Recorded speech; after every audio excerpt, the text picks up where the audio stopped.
Avez-vous déjà imaginé vous réveiller un jour, ouvre les yeux et vous rendez-vous compte que le soleil ne s'est tout simplement pas levé, pas de rayons de lumière à travers la fenêtre, pas de lumière dans le ciel, juste une obscurité dense et suffocante qui recouvre tout, les rues, les maisons, les gens. Un étrange silence plane dans l'air, interrompu seulement par le bruit du vent et par quelque chose dont on ne sait pas si c'est réel ou le résultat de la peur. 3 jours de l'obscurité totale, 3 jours d'incertitude, de désespoir et de foi mise à l'épreuve. Cela ressemble à un scénario de film, n'est-ce pas? Mais le plus troublant, c'est que cette scène ne vient pas de la fiction. Il fait partie d'une ancienne prophétie connue sous le nom de « Les 3 jours de ténèbres ». Un message qui a traversé des siècles, entouré de mystères, d'avertissements et de foi. Et ce que beaucoup ne savent pas, c'est que cette prophétie gagne à nouveau en force, qu'elle est à nouveau commentée dans le monde entier. Dans des vidéos, des messages et même des prêches, le sujet refait surface avec une intensité qui n'a pas été vue depuis longtemps. Coïncidence ou signe des temps? Restez avec moi jusqu'à la fin, car ce que vous allez découvrir maintenant pourrait vous surprendre. Les rapports sur les 3 jours de ténèbres existent depuis plus de 2 siècles. Elles ont été racontées par des saints, des prophètes et des voyants, tels qu'Anna Maria Taigi, une mystique italienne du 19e siècle, et Padre Pio lui-même, qui aurait parlé d'une grande purification qui viendrait accompagnée de ténèbres sur toute la terre. La description est toujours la même. Une période de 72 heures d'obscurité totale, au cours de laquelle personne ne devait quitter la maison, ouvrir les portes ou les fenêtres, et au cours de laquelle seules des bougies bénites pouvaient émettre de la lumière. Mais la chose la plus troublante dans cette prophétie n'est pas seulement l'obscurité elle-même, c'est ce qui allait se passer pendant ces 3 jours. Selon les visions, les forces du mal se déchaîneraient, et seuls ceux qui garderaient la foi et se réfugieraient dans la prière seraient protégés. Une véritable épreuve spirituelle, où la séparation entre le bien et le mal deviendrait visible. Maintenant, réfléchissez avec moi. Pourquoi une ancienne prophétie, presque oubliée, est-elle à nouveau mentionnée au XXIe siècle? Pourquoi tant de gens, y compris des religieux, des érudits et même des scientifiques curieux, sont-ils revenus pour en parler? N'est-ce que de la superstition ou y a-t-il quelque chose de plus grand, un modèle qui se répète sous nos yeux? Ces derniers mois, le terme « 3 jours de ténèbres » est apparu de plus en plus sur les réseaux sociaux. Il y a des vidéos avec des millions de vues, des rapports de personnes rêvant du même scénario, et même des chefs spirituels mettant en garde contre la période sombre qui allait arriver. Alors que certains rient et disent que c'est une théorie du complot, d'autres ont un frisson dans le dos, parce que, d'une manière ou d'une autre, cette histoire semble avoir du sens. C'est peut-être parce que le monde est vraiment plus sombre. Pas seulement dans le ciel, mais à l'intérieur des gens. Nous vivons à une époque de peur, d'incertitude, de guerre, de catastrophes naturelles et d'un sentiment constant que quelque chose de grand est sur le point de se produire. L'obscurité dont il est question dans ces prophéties est-elle seulement symbolique, représentant le manque de foi et l'éloignement spirituel de l'humanité, ou s'agit-il d'un événement réel, physique et palpable? Vous êtes-vous déjà arrêté pour réfléchir à la façon dont vous réagiriez si, soudainement, la lumière s'éteignait dans le monde entier? Si les appareils ont cessé de fonctionner, si la nuit n'avait pas de fin, et si le désespoir commençait à envahir les rues, que feriez-vous? Chercheriez-vous un abri? Prieriez-vous? Chercheriez-vous des réponses? Ces questions sont au cœur de cette prophétie et c'est peut-être pour cela qu'elle reste si vivante, même après si longtemps. La vérité est que, tout au long de l'histoire, les 3 jours de ténèbres sont toujours apparus en période de crise. Quand les gens ont perdu la foi, quand le monde a semblé être envahi par le chaos, c'est comme s'il s'agissait d'un rappel spirituel, d'un appel à regarder au-delà de la peur et à chercher la lumière intérieure. Mais ce qui est frappant aujourd'hui, c'est le fait que les signes décrits dans les anciens messages semblent se répéter. Éclipses solaires alignées, événements météorologiques extrêmes et un sentiment mondial d'effondrement moral et spirituel. Certains spécialistes des prophéties bibliques croient que les ténèbres mentionnées pourraient être liées à des passages de l'Apocalypse, où il est question d'un temps où le soleil deviendra noir comme un sac de cheveux et la lune comme du sang.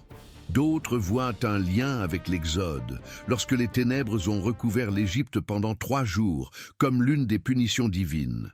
Dans toutes ces histoires, l'obscurité n'est jamais seulement l'absence de lumière. C'est aussi un symbole de transformation, de jugement et de renouveau, et c'est peut-être ce qui me fait le plus peur et plus fascinant.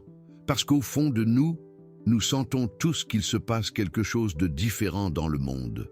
Un poids dans l'air, un silence spirituel qui semble précéder quelque chose de plus grand. Les gens sont plus anxieux, plus divisés, plus incrédules. La foi, qui était autrefois ferme, semble aujourd'hui vaciller face à tant de confusion et d'informations. Et c'est précisément dans ce scénario que l'ancienne prophétie des 3 jours de ténèbres refait surface, comme si elle essayait de nous avertir de quelque chose que nous avons oublié d'entendre. Mais attention, il ne s'agit pas ici de peur, mais de préparation. Les prophéties n'ont jamais été données pour provoquer la panique, mais pour réveiller. Et c'est peut-être le vrai sens de cette histoire, l'appel à retourner à la lumière, avant que les ténèbres ne s'abattent sur nous, littéralement ou symboliquement. Restez avec moi, car dans les prochaines minutes, nous plongerons plus profondément dans cette prophétie. Comprenons d'où elle vient, ce qu'elle dit exactement, qui sont les personnes qui l'ont révélée, et surtout, pourquoi tant de signes actuels semblent indiquer qu'elle pourrait revenir à la vie.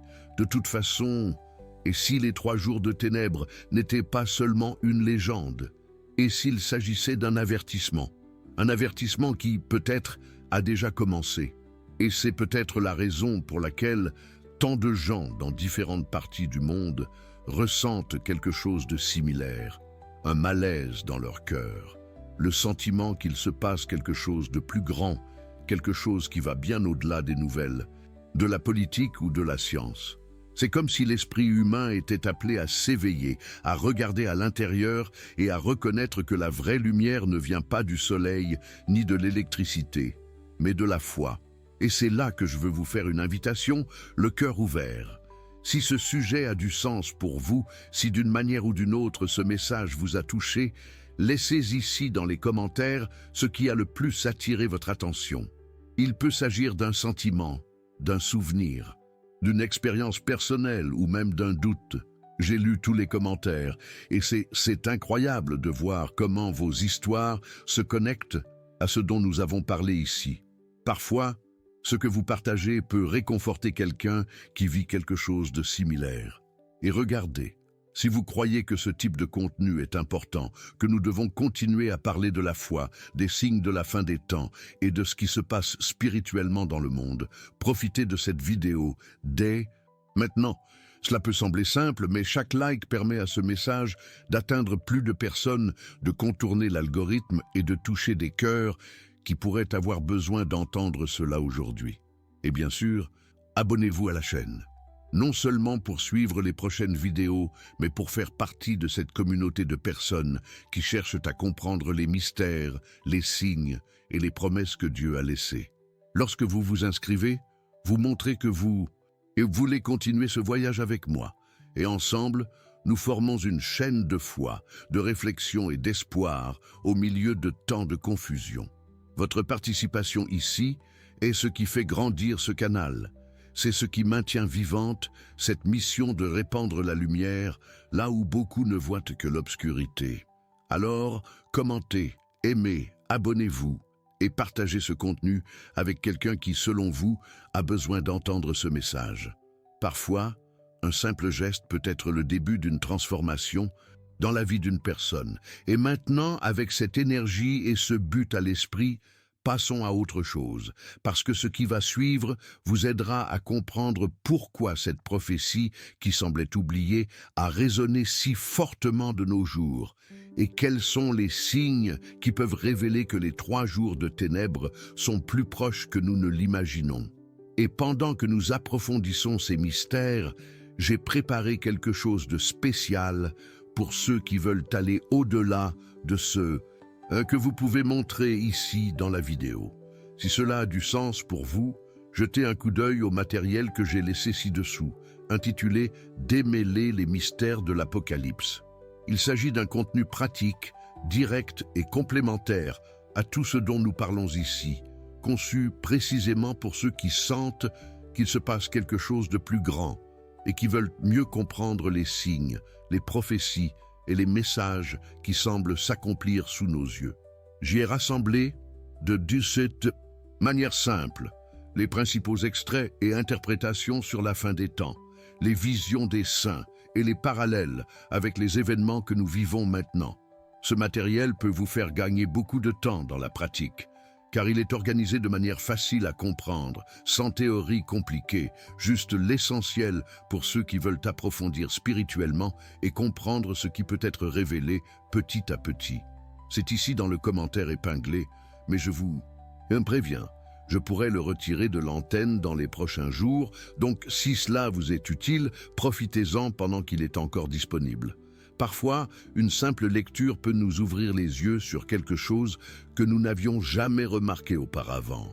Et avec cela à l'esprit, continuons, car le moment est venu d'examiner de plus près les signes qui attirent l'attention de ceux qui étudient ces prophéties, et de comprendre pourquoi tant de gens croient que les 3 jours des ténèbres sont peut-être plus proches que nous ne le pensons. Ces derniers mois, quelque chose de curieux a commencé à se produire. Le thème des 3 jours de ténèbres, qui a semblé oublié pendant des décennies, a refait surface avec toute sa force. Des vidéos sur le sujet apparaissent dans tous les coins d'Internet, sur YouTube, TikTok, dans les sermons diffusés en direct, et même dans les groupes de prière qui ont récité ces anciennes prophéties. Ce qui était autrefois considéré comme une histoire lointaine, presque légendaire, attire aujourd'hui l'attention de ceux qui cherchent à comprendre les signes des temps. Mais pourquoi le monde entier en parle-t-il à nouveau aujourd'hui? Peut-être est-ce parce que les gens sentent, au plus profond de leur âme, qu'il y a quelque chose de différent dans l'air. Une sorte de tension invisible, un sentiment collectif que le monde subit une profonde transformation, pas seulement politique, climatique ou technologique, mais spirituelle. Et quand l'âme sent que quelque chose de grand est sur le point d'arriver, elle commence à chercher des réponses dans les anciennes vérités, dans les prophéties oubliées, dans les messages qui étaient gardés entre les lignes de la foi. C'est comme si l'inconscient collectif criait « Faites attention, quelque chose est en train de changer ». À chaque nouvelle éclipse, à chaque nouvelle sur des phénomènes étranges dans le ciel, à chaque catastrophe naturelle inattendue, le sujet circule à nouveau. Certains y voient une coïncidence, d'autres y voient des signes de la fin des temps. Mais le fait est que le sujet est d'actualité, et plus actuel que jamais. Le nombre de recherches pour 3 jours de ténèbres a explosé. Des millions de vidéos de visions, de rêves et d'interprétations bibliques sont partagées. Il y a ceux qui disent que nous voyons les signes avant-coureurs de cette obscurité symbolique, une période de confusion, de perte de la foi, de chaos moral, et que le temps viendra bientôt où le spirituel et le physique se rencontreront inévitablement. Ce qui est le plus impressionnant, c'est que cela ne se produit pas seulement parmi les religieux. Les personnes de croyances différentes, et même celles qui n'ont jamais été intéressées par les sujets spirituels, sont touchées par cette vague de curiosité. Il y a ceux qui y voient un signe d'éveil collectif, un appel à la conscience. Parce qu'au fond, quand nous parlons des ténèbres, nous ne parlons pas seulement de l'absence de lumière, nous parlons de ce qu'il y a en nous quand la foi vacille, quand l'espérance est ébranlée et quand la peur commence à dominer la pensée. Mais qu'est-ce qui se cache derrière cette redécouverte? Comment se fait-il que le monde semble prêt à entendre à nouveau une prophétie que beaucoup considéraient comme dépassée? Certains érudits soulignent que nous vivons à l'ère des révélations, que l'humanité a soif de ses propres ombres, celles qui ont été cachées pendant si longtemps sous la précipitation de la vie quotidienne, sous les distractions et la surcharge d'informations. C'est le moment où les gens commencent à voir l'invisible dans les coulisses des choses. Et c'est dans ce scénario que de vieilles histoires, comme les 3 jours de ténèbres, reprennent sens. Il y a une vérité inconfortable dans tout cela. La peur et la foi vont de pair. Quand la peur grandit, la foi est mise à l'épreuve. Lorsque le monde semble sans direction, les gens se tournent vers les prophéties pour trouver des réponses. Et c'est à ce moment-là que la prophétie cesse d'être une simple histoire et se transforme en un miroir, reflétant ce qui se passe à l'intérieur de nous. Il ne s'agit pas de surestimer l'avenir, mais de percevoir le présent plus en profondeur. Les réseaux sociaux, dans ce contexte, ont fonctionné comme une étincelle. Une courte vidéo, une phrase, un vieux message de Padre Pio ou une citation d'Anna Maria Taigi, et de soudain, des milliers de personnes ont commencé à revisiter ce thème. Certains avec curiosité, d'autres avec peur, et beaucoup avec le sentiment que tout cela a quelque chose de vrai. On parle de gens rêvant de l'assombrissement du ciel, du silence du monde, d'un temps commun d'épreuves. Coïncidence? Peut-être. Mais il est curieux de voir comment la spiritualité semble trouver des moyens de se manifester, même à travers la technologie. Maintenant, je veux aller encore plus loin dans ce sujet, parce que le retour de cette prophétie n'est pas seulement un phénomène religieux. Il révèle un mouvement de mentalité, une quête silencieuse de sens au milieu du bruit. À une époque où l'information se propage plus vite que la réflexion, quelque chose d'aussi ancien qui refait surface est, en soi, un signe, un rappel qu'il y a des vérités qui ne vieillissent pas, parce qu'elles parlent directement à l'âme humaine.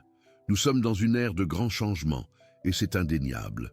L'avancement de l'intelligence artificielle, l'impact environnemental, les transformations sociales, la peur de l'effondrement, tout cela crée une atmosphère d'incertitude.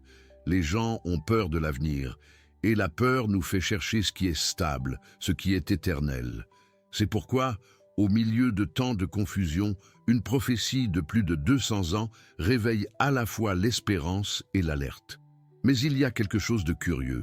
Ceux qui s'immergent vraiment dans ce message se rendent compte qu'il ne parle pas seulement de destruction.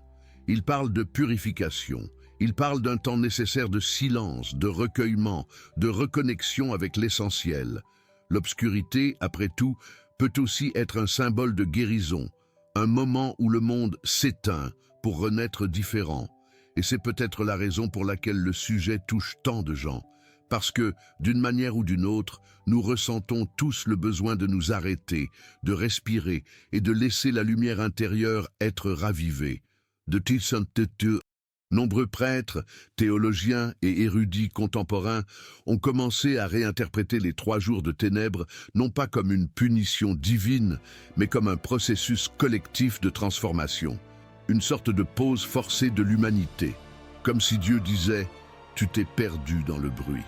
Maintenant, j'ai besoin que vous écoutiez le silence. » Et n'est-ce pas ce qui se passe maintenant, à différents niveaux? Augmentation de la solitude, distanciation sociale, déconnexion émotionnelle, quête de sens, tout semble pousser l'humanité en elle-même. Entre les lignes, ce que dit la prophétie, c'est « le vrai danger n'est pas dans l'obscurité du ciel, mais dans l'obscurité de l'âme ». Et c'est exactement à ce moment-là que beaucoup ont commencé à voir le vrai message derrière tout cela. Peut-être ne parlons-nous pas de bougies physiques, mais de lumières intérieures. Peut-être que les mauvais esprits qui erreraient sur la terre sont les idées déformées, la haine, le désespoir et le manque d'empathie qui s'empare du cœur humain lorsque la foi s'éteint. Chaque fois que ce thème réapparaît, il apporte avec lui une sorte d'appel silencieux. Un rappel que le monde ne va pas s'arrêter soudainement, mais qu'il est en train de se transformer. Et toute transformation nécessite une période d'obscurité, une période de gestation, avant que quelque chose de nouveau ne naisse. C'est la logique de la nature, de l'esprit et de la vie. Le retour de la prophétie est donc peut-être moins une question de peur que de préparation émotionnelle et spirituelle. Parce que la vraie fin des temps n'est pas la fin de la planète, mais la fin de la planète, fin de l'ignorance spirituelle. C'est l'éveil d'une nouvelle conscience. Lorsque le soleil se lève, que ce soit littéralement ou symboliquement, ce qui compte, c'est la lumière que chacun a réussi à continuer à brûler en lui-même. Il est curieux de voir comment même ceux qui n'y croient pas ressentent quelque chose lorsqu'ils en entendent parler. Il y a une vibration différente dans l'air, comme si quelque chose de vieux bougeait. Et c'est là que la prophétie remplit son rôle le plus profond. Non seulement annoncer un événement, mais provoquer un changement de mentalité. Faites-nous regarder à l'intérieur, repenser nos décisions, nos valeurs et ce qui compte vraiment dans ce voyage. Et donc, presque silencieusement, cette vérité cachée se répand entre les vidéos, les prières et les conversations comme celle-ci. Parce qu'au fond de nous, nous sommes tous à la recherche de la même chose. Un sens, une direction, une lumière. Et c'est à ce moment-là que la prophétie des 3 jours de ténèbres cesse d'être une histoire ancienne et devient un miroir de notre propre temps. Peu de gens le savent, mais l'histoire des 3 jours de ténèbres n'est pas née sur les réseaux sociaux, ni n'est le résultat de vidéos récentes ou d'interprétations modernes. Ses racines sont beaucoup plus anciennes, profondes, enracinées, dans des siècles de foi, de visions mystiques et de révélations qui défient l'entendement humain. Cette prophétie vient d'une époque où les paroles des saints et des prophètes étaient prises au sérieux, comme des messages directs du ciel, et où le mystère était encore considéré comme faisant partie de l'expérience spirituelle. Tout a commencé avec des rapports provenant de l'intérieur de l'Église catholique, en particulier entre le XVIIIe et le XIXe siècle, lorsque certains voyants et mystiques ont commencé à décrire des scènes d'obscurité qui couvriraient le monde entier. L'une de ces figures était Anna Maria Taigi, une femme simple d'Italie qui, même sans éducation formelle, est devenue connue pour avoir des visions qui semblaient dépasser le temps. Elle a parlé des événements futurs avec une clarté étonnante et a décrit en détail ce qu'elle a appelé 3 jours d'obscurité dense qui couvriraient toute la terre. Selon ses révélations, pendant cette période, aucune lumière artificielle ne fonctionnait et seules les bougies bénies émettaient de la clarté. Elle a averti que les gens devraient rester à la maison, prier et ne pas ouvrir les portes pour quoi que ce soit, car le mal errerait à l'extérieur. C'était un message d'avertissement, mais aussi d'espérance. Ceux qui garderaient la foi seraient épargnés. Pour beaucoup, Anna Maria Taigi était une messagère de l'invisible, quelqu'un qui voyait au-delà du temps et essayait de préparer l'humanité à un moment de purification. Des décennies plus tard, un autre nom légendaire a renforcé la prophétie, Padre Pio de Pietrelcina, l'un des saints les plus connus du XXe siècle. Dans certaines versions de ces lettres, il y a des passages qui décrivent la terre enveloppée d'ombre, le ciel sans lumière et un silence qui couvrirait tout. Même au sein de l'Église, ces messages ont suscité des débats, mais le fait est qu'ils ont été documentés, étudiés et suscitent encore aujourd'hui la curiosité et le respect. Mais les origines de ce mystère ne se limitent pas aux saints ou aux apparitions catholiques. Lorsque nous regardons plus loin, nous nous rendons compte que l'idée d'une période d'obscurité sur la terre, il apparaît dans plusieurs traditions anciennes et textes sacrés. Dans le livre de l'Exode, par exemple, l'une des plaies déchaînées sur l'Égypte était l'obscurité totale, une nuit sans fin qui durait 3 jours, décrite comme si dense qu'elle pouvait être touchée. Et dans l'Apocalypse de Minsu Tulsi, Jean, il y a des passages qui parlent du soleil qui devient noir, de la lune qui se transforme en sang et des étoiles qui tombent du ciel. Des images qui, pour de nombreux interprètes, se réfèrent au même phénomène. D'autres cultures ont également des records similaires. Les anciens parlèrent d'une époque où le ciel se fermait, où le soleil se cachait aux hommes et où l'humanité avait besoin de se purifier avant de revoir la lumière. Dans les légendes mayas, égyptiennes et même nordiques anciennes, il y a toujours un récit similaire, une période d'obscurité qui précède une nouvelle ère. Coïncidence? Peut-être. Mais le modèle est trop impressionnant pour être ignoré.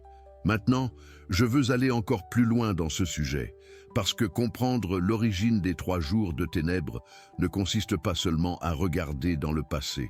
c'est comprendre le sens caché qui traverse les âges.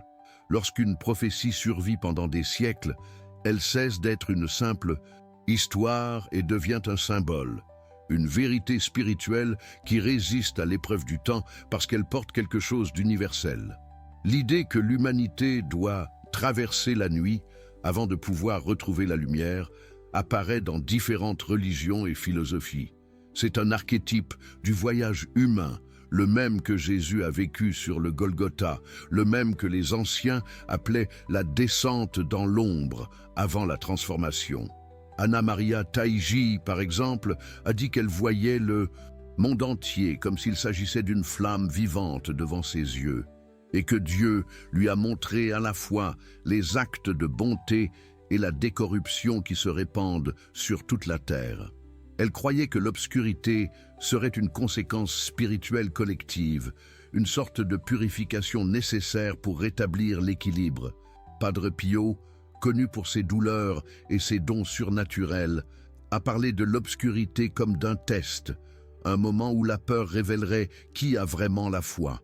Ces messages ont commencé à circuler dans une période d'intense transformation sociale. C'était une époque marquée par des révolutions, des persécutions religieuses et de profonds changements dans la mentalité du monde. Les gens ont vu l'avancement de la science, l'émergence de nouvelles idéologies, l'affaiblissement de la foi traditionnelle. Beaucoup y ont vu le début de la fin des temps. Les prophéties sont venues comme un avertissement, non pas pour générer la panique, mais pour éveiller la conscience. Et il est curieux de se rendre compte comment, plus de 200 ans plus tard, nous vivons à nouveau un scénario similaire. La science progresse, la foi est mise à l'épreuve et l'être humain, une fois de plus, s'interroge sur le sens de tout. Par conséquent, lorsque le thème reprend de la force, il ne refait pas surface de nulle part. Il porte en lui l'écho de ses voix anciennes. C'est comme si, à chaque génération, on rappelait à quelqu'un qu'il y a quelque chose de plus grand en jeu, quelque chose qui dépasse notre compréhension immédiate. Et ce souvenir survient précisément au moment où le monde semble le plus éloigné de la spiritualité. La chose la plus fascinante est d'observer comment ces prophéties sont entrelacées avec des passages bibliques. L'Apocalypse, par exemple, parle de l'ouverture des sceaux, des trompettes et des coupes de la colère divine, tous symboles d'une purification mondiale. Et dans ce langage symbolique, les 3 jours de ténèbres apparaissent comme l'un des moments les plus dramatiques de ce voyage. Une pause forcée dans le cours de l'humanité, comme si le temps lui-même se courbait pour laisser place à la réflexion. Certains érudits disent que ce récit se répète parce qu'il touche à une vérité universelle.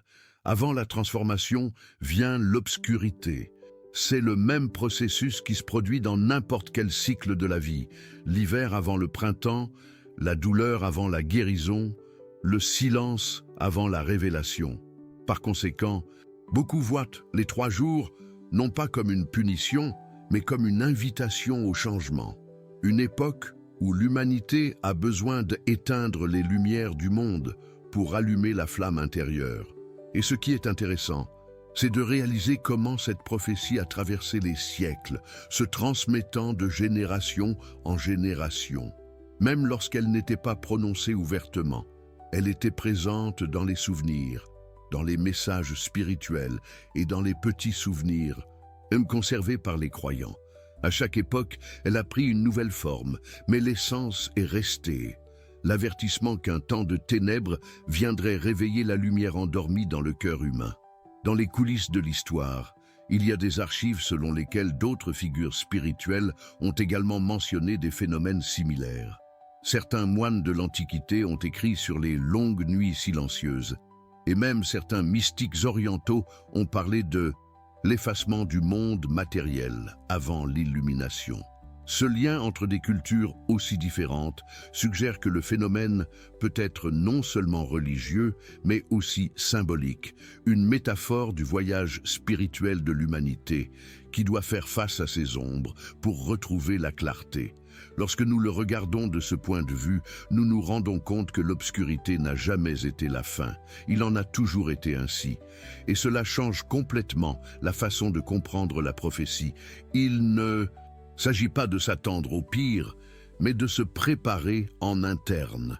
Parce que s'il y a une chose que ces histoires enseignent, c'est que la lumière ne disparaît jamais. Elle se cache simplement pendant un moment, jusqu'à ce que nous soyons prêts à la voir à nouveau. Certains disent qu'Anna Maria Taiji a même prédit des détails sur l'avenir de l'humanité. Guerre, changement de pouvoir, événements climatiques, et même l'avancement de technologies qui semblaient impossibles à l'époque. Cela rend ces vues encore plus impressionnantes. Mais le point le plus important n'est peut-être pas ce qu'elle a vu, mais ce qu'elle a essayé d'enseigner. Que l'humanité a besoin de redécouvrir le sacré en elle-même, avant que le monde ne replonge dans les ténèbres. Ces histoires anciennes ont un curieux pouvoir. Ils traversent le temps comme des graines, attendant le bon moment pour germer. Et lorsque la peur, le doute et la confusion envahissent le monde, ces graines recommencent à fleurir, rappelant aux gens qu'il y a une dimension spirituelle qui n'a jamais disparu. Elle a simplement été oubliée. Maintenant, quand nous regardons tout cela avec les yeux d'aujourd'hui, le sentiment est que nous revivons le même cycle. L'humanité continue à chercher des réponses, en essayant de comprendre les signes, et les anciennes prophéties continuent de résonner comme un rappel silencieux. La lumière revient, mais nous devons d'abord traverser la nuit. Lorsque l'on parle des 3 jours de ténèbres, la première réaction de beaucoup de gens est la curiosité mêlée à un certain frisson. Après tout, qu'est-ce que cette prophétie décrit vraiment ?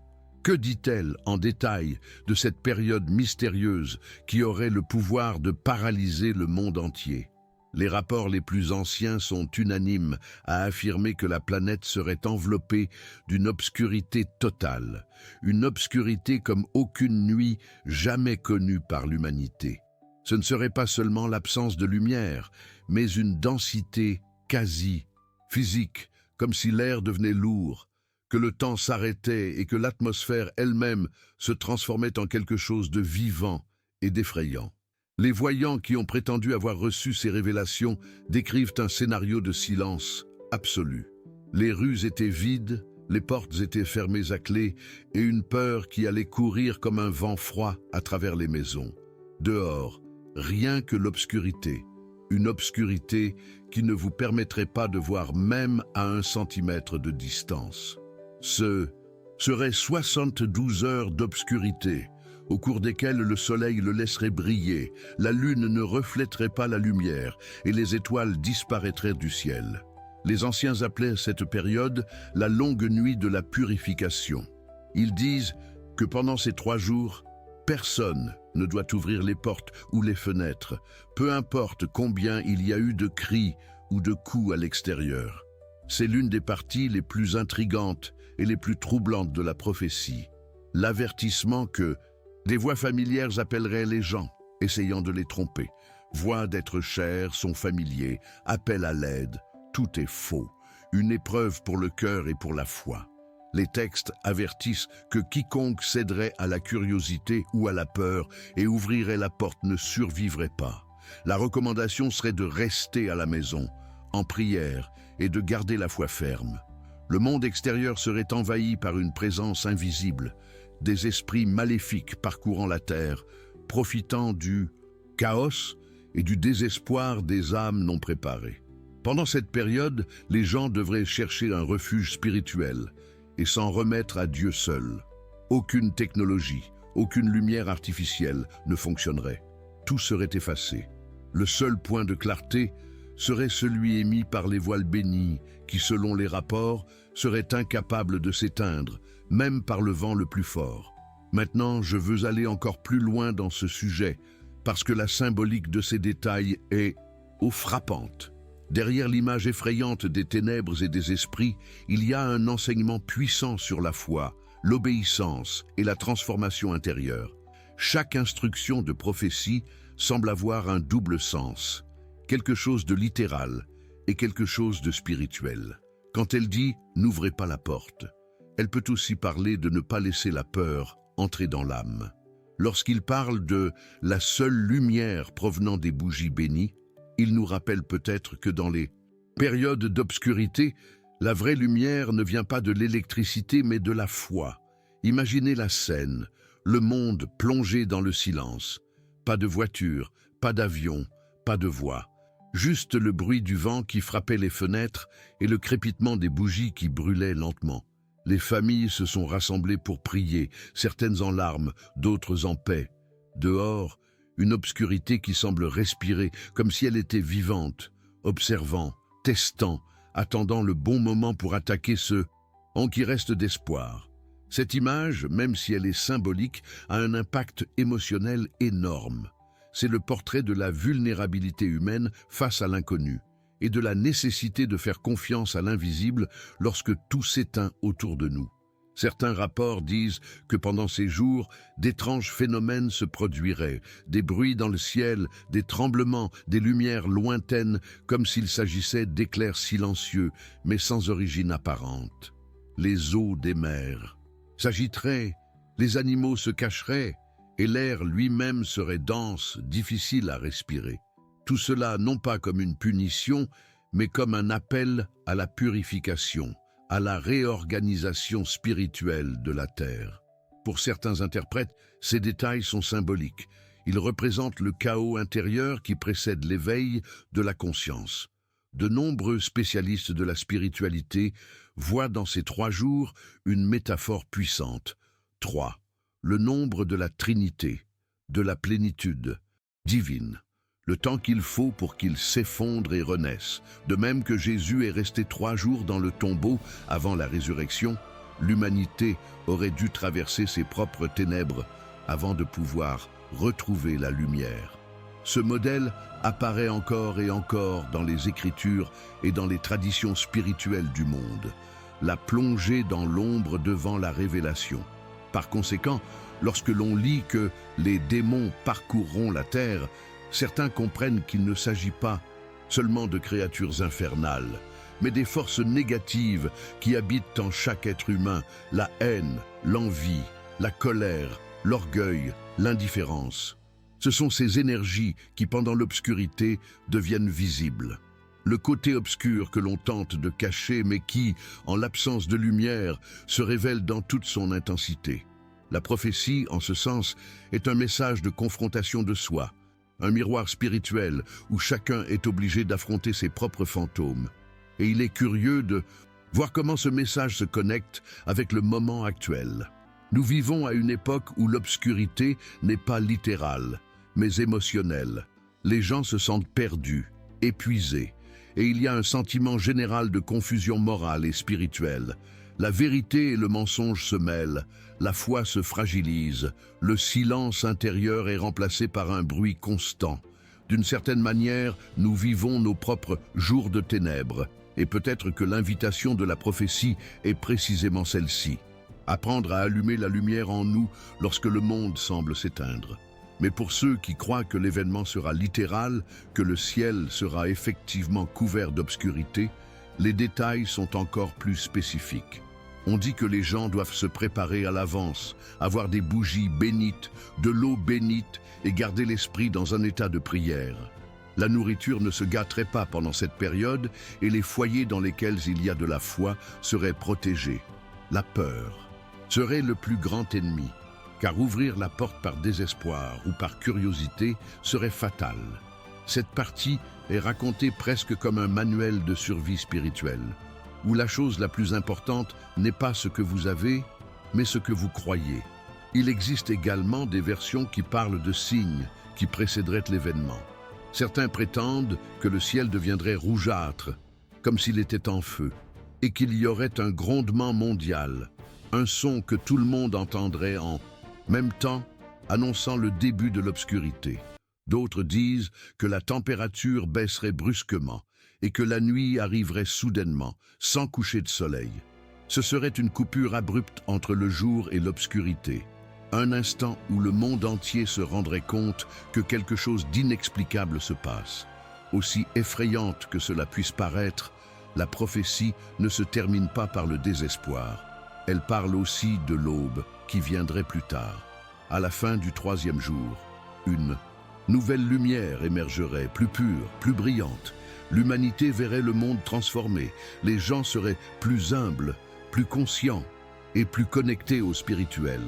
C'est comme si les ténèbres sont venues briser l'orgueil humain et nous rappeler qu'en fin de compte, nous n'avons aucun contrôle sur tout.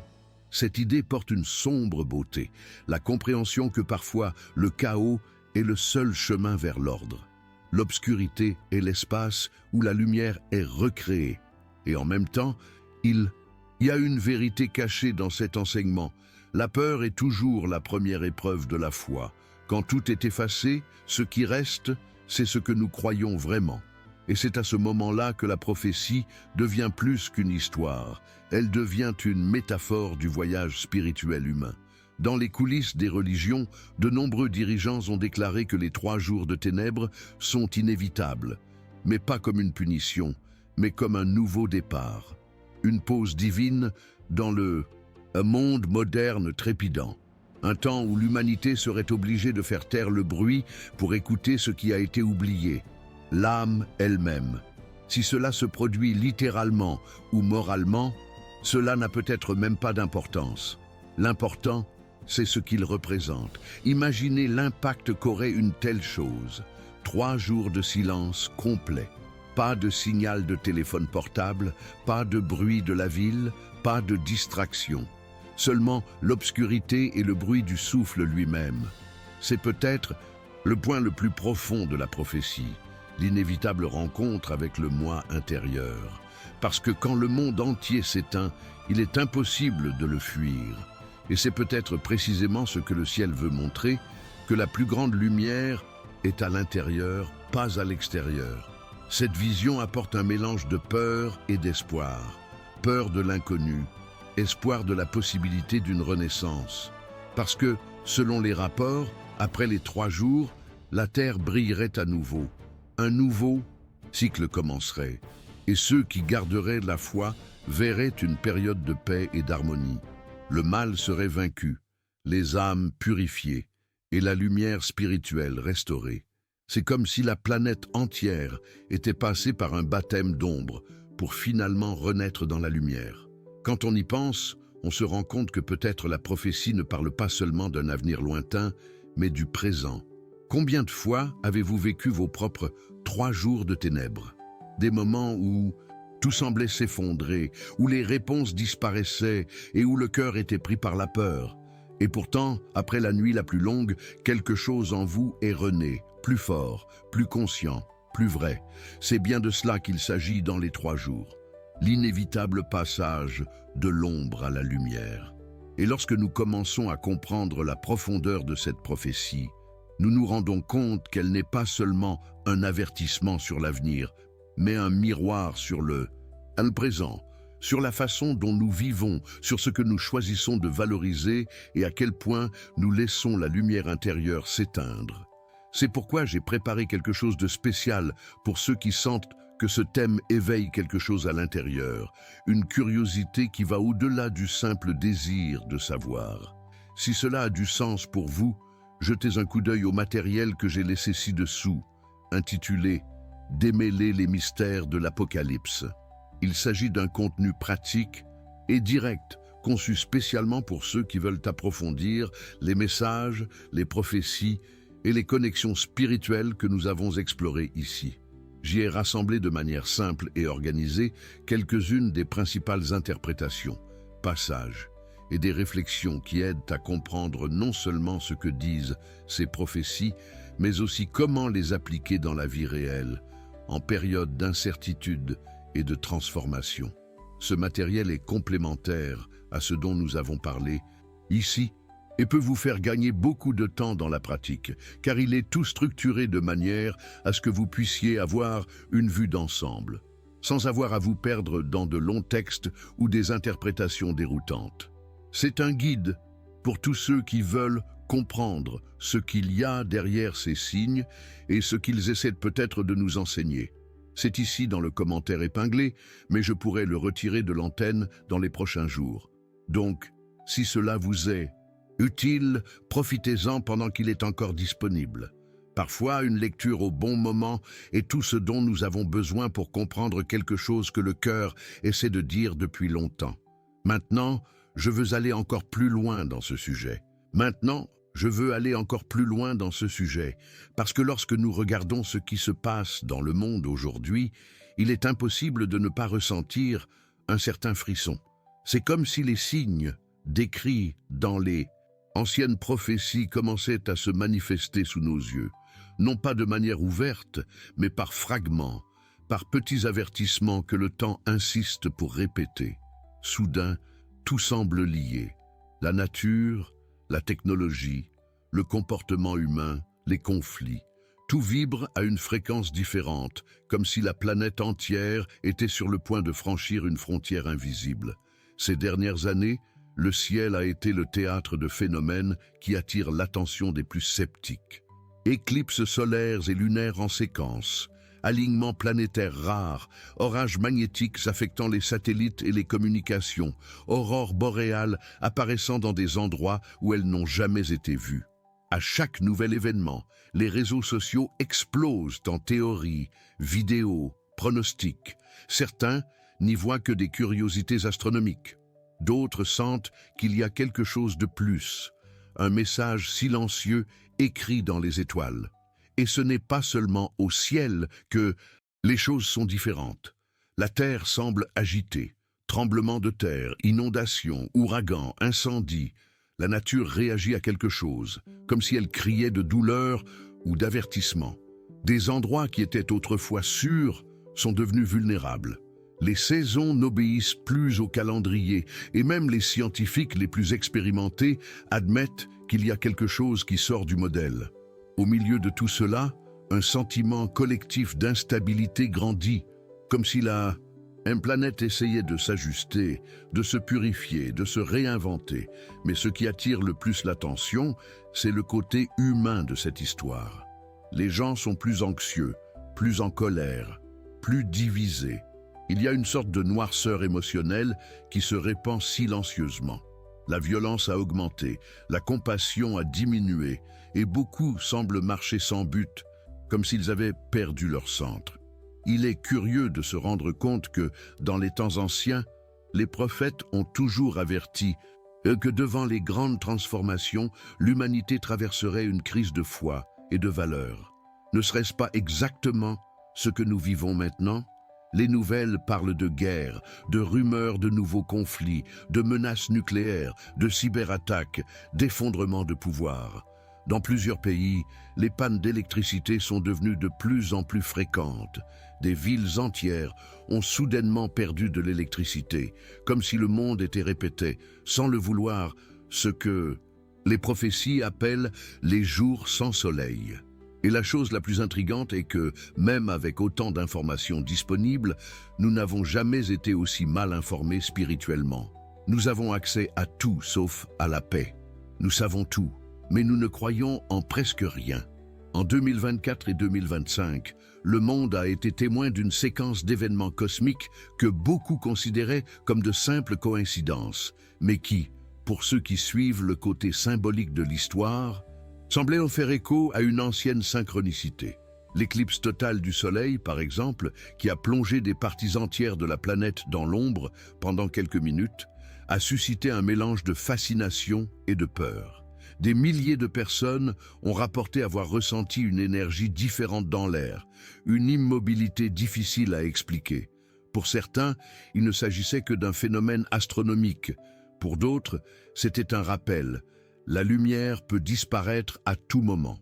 Ce sentiment que quelque chose est sur le point de se produire ne sort pas de nulle part.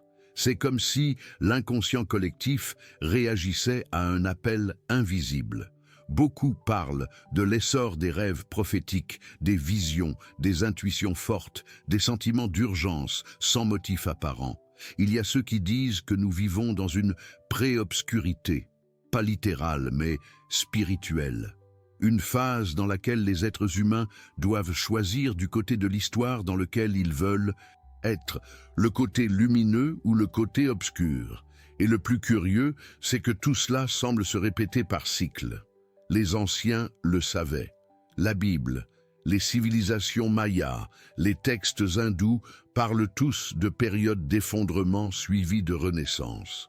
La révélation n'a jamais été la fin en soi, mais une révélation, Et révéler est exactement ce que ce mot signifie. C'est le moment où ce qui était caché remonte à la surface et où les masques tombent. Peut-être que ce que nous voyons aujourd'hui est exactement cela, la vérité cachée qui est exposée, à la fois dans le collectif et dans l'individu. Les technologies modernes elles-mêmes, qui semblaient être venues nous rapprocher, ont fini par créer une déconnexion silencieuse. Nous vivons connectés mais seuls. L'humanité parle fort, mais écoute peu. Les gens perdent la capacité de se taire, de méditer, de regarder à l'intérieur. C'est comme si la lumière extérieure, celle des écrans, des villes, des vitrines, nous avait aveuglés à la lumière intérieure. Et quand l'âme ne trouve plus de direction, le monde commence à refléter ce chaos. C'est ce que nous voyons, une société en effondrement moral, incapable de supporter le poids de ses propres ténèbres. Certains érudits pointent vers quelque chose d'encore plus profond. On dit que, énergétiquement, la Terre traverse une transition vibratoire, un processus de renouvellement planétaire qui a été décrit depuis des millénaires. Ce changement d'énergie provoque d'abord des désordres, comme lors du nettoyage d'une maison fermée depuis longtemps. La poussière monte, l'air devient lourd, jusqu'à ce que petit à petit, l'environnement commence à se purifier. Peut-être que les événements auxquels nous assistons ne sont que cela, un processus de purification mondiale où tout ce qui était caché doit remonter à la surface pour être transformé. Et il y a ceux qui voient cela comme un choix spirituel. Chaque personne, d'une manière ou d'une autre, est appelée à s'éveiller. Il n'y a plus de place pour vivre de l'automatique. Les décisions que nous prenons maintenant, comment nous pensons, ce que nous ressentons, ce que nous nourrissons avec nos mots, ont un impact beaucoup plus important que nous ne le pensons. C'est comme si l'univers entier observait les petites attitudes humaines, pesait les intentions, évaluait cœur. Parce que si les jours de ténèbres arrivent, ce qui nous sauvera vraiment ne sera pas la force ni l'intelligence, mais le niveau de conscience que nous pourrons atteindre d'ici là. Il est intéressant de noter que même la montée des aurores boréales, observée récemment dans des régions où elles ne sont jamais apparues, est interprétée par certains comme un signe venant du ciel. Le magnétisme de la planète, les tempêtes solaires, la lueur colorée à l'horizon. Tout cela a été lu comme des métaphores vivantes d'un monde en train d'être réajusté. Et d'une certaine manière, il y a une beauté dans cette idée. Avant la grande obscurité, le ciel est peint en couleurs, comme si le Créateur laissait un dernier rappel que la lumière ne disparaît jamais complètement. Dans les coulisses spirituelles, de nombreux dirigeants et érudits disent que les 3 jours de ténèbres, s'ils se produisent réellement, ne seront pas une punition mais un recommencement, un temps de pause pour que le monde puisse respirer, une réinitialisation de l'humanité. Et, si l'on regarde le scénario actuel, cette hypothèse ne semble pas si absurde. Après tout, nous assistons à l'effondrement de systèmes politiques, économiques, moraux, spirituels. C'est comme si les structures qui soutenaient l'ancien monde ne servaient plus. Tout ce qui est faux s'effondre, et ce qui est vrai, c'est d'être lapidé. C'est la partie la plus frappante de toutes les prophéties. Avant que la lumière ne revienne, tout ce qui est mensonge doit tomber. Et quand vous regardez autour de vous, vous vous rendez compte que nous sommes exactement à ce point de l'histoire. Les apparences s'estompent, les secrets sont révélés et l'humanité est forcée de faire face à sa propre ombre. La prophétie n'a jamais dit que les ténèbres ne viendraient que du ciel. Peut-être viennent-elles aussi du comportement humain, de la froideur, de l'intolérance, du manque d'amour. Et si c'est le cas, alors l'avertissement est clair. La purification a déjà commencé et elle ne dépend pas du temps, mais de la transformation intérieure de chacun. Ce qui est intéressant, c'est que, même face à tout cela, un espoir silencieux émerge. Les gens se réunissent pour prier, pour parler de foi, pour chercher l'équilibre. Les gens qui n'ont jamais cru en quoi que ce soit de spirituel commencent à sentir qu'il y a quelque chose de plus grand qui guide les événements. C'est comme si, au milieu de la confusion, une nouvelle conscience était en train de naître, plus éveillée, plus empathique, plus connectée à l'essence de ce qui compte vraiment. Et si ces signes que nous voyons, les éclipses, les tempêtes, les guerres, les pannes d'électricité, n'étaient que le reflet extérieur d'une bataille spirituelle intérieure? Peut-être que le ciel et la terre ne font que refléter ce qui se passe à l'intérieur de l'âme humaine? Quand le monde est dans le chaos, c'est parce que le cœur collectif l'est aussi. Et, d'une certaine manière, chacun de nous est appelé à choisir s'il fera partie de l'ombre ou de la lumière qui viendra après. Rien de tout cela n'est une coïncidence. L'histoire se déplace toujours en spirale, et les signes sont là non pas pour générer la peur, mais pour réveiller. Ce qui nous attend peut être difficile, mais cela peut aussi être le début d'une nouvelle ère, une époque où l'homme comprend enfin le pouvoir de ses propres choix et réalise que toute grande obscurité n'existe que pour révéler une lumière encore plus grande. Maintenant, je veux aller encore plus loin dans ce sujet, car lorsque nous parlons des 3 jours de ténèbres, il est facile d'imaginer la peur physique, le paysage lugubre, les rues silencieuses et le monde plongé dans l'obscurité. Mais il y a quelque chose de beaucoup plus important caché dans ce récit, quelque chose qui parle directement à l'âme. L'obscurité, avant d'être un phénomène du ciel, est une métaphore de l'esprit humain. C'est le reflet de ce qui se passe lorsque la foi s'éteint, lorsque l'espérance se perd, et lorsque le cœur s'éloigne de ce qui est sacré. À travers les siècles, chaque prophétie a toujours porté 2 niveaux de signification, le littéral et le symbolique. Et dans le cas des 3 jours, ce symbolisme est si puissant qu'il traverse les religions, les cultures et même les époques. L'obscurité représente le vide spirituel qui s'installe lorsque l'être humain ne vit qu'à la surface, lorsqu'il se perd dans le bruit, l'ego et la hâte d'un monde qui a oublié de regarder à l'intérieur. C'est l'effondrement intérieur qui se produit lorsque l'esprit essaie de remplacer l'âme, lorsque l'éclat des écrans éteint la lumière de la conscience et lorsque la foi devient juste un mot et non une pratique vivante. Cette prophétie ne parle pas seulement d'un châtiment, mais d'une purification nécessaire, d'une sorte de purification spirituelle qui commence en chacun de nous. C'est comme si Dieu disait « Tu dois t'arrêter. Arrêtez-vous pour ressentir, pour réfléchir, pour vous rappeler qui vous êtes et pourquoi vous êtes ici. » L'humanité s'est éloignée du sacré, cherchant un sens dans les choses qui ne remplissent pas, accumulant des informations, mais oubliant la sagesse. Et chaque fois que l'âme est perdue, le monde semble s'assombrir un peu plus. Pensez-y. Peut-être que les 3 jours d'obscurité ont déjà commencé, non pas dans les rues, mais dans les cœurs. Nous vivons entourés de lumière artificielle, mais la plupart des gens se sentent perdus, vides, déconnectés. Il y a une nuit silencieuse qui s'empare de l'intérieur, une fatigue qui ne vient pas du corps, mais de l'âme.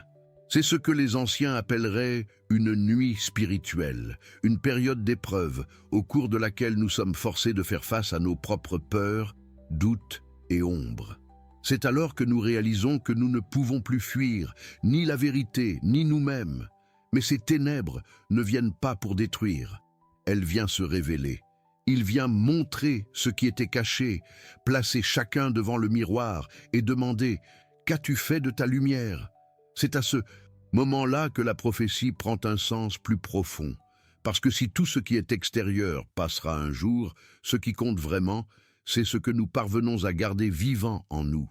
Quand la peur vient, c'est la foi qui soutient. Quand le monde s'effondre, c'est l'espoir qui se reconstruit. Et c'est exactement ce que l'obscurité vient tester. Il est curieux de voir comment, dans les traditions mystiques, l'obscurité a toujours été liée à la Renaissance.